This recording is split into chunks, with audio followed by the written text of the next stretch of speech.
Ке се изведуваат ли сред Скопје песни за Гоце Делчев, но диригирани и компонирани од бугарски диригенти, и тоа на годишнината од смртта на македонскиот револуционер?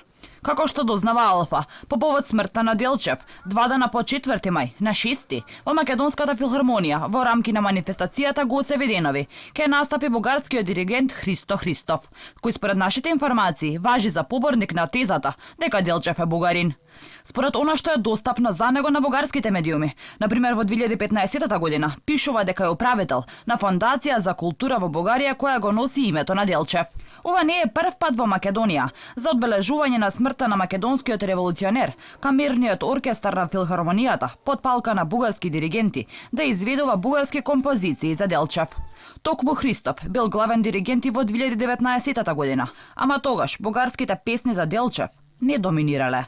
Туку се свирале композиции повеќе на Бах, Бетовен, Вагнер. Но нашите извори во филхармонијата тврдат дека на 6 мај мнозинството на репертоарот ќе бидат бугарски дела за Гоце Делчев. Дали е вистина и зошто сега, кога Македонија е под сериозен политички и идентитетски притисок и уценување од Софија да се откаже токму од Делчев, се дозволува вакво нешто на одбележување на неговата годишнина од смртта во македонскиот главен град? Побаравме официјален одговор од директорката на филхармонија Тина Иванова, но не добивме.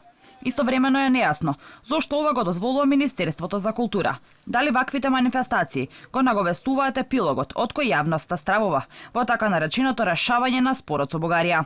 Надлежните ке треба да објаснат.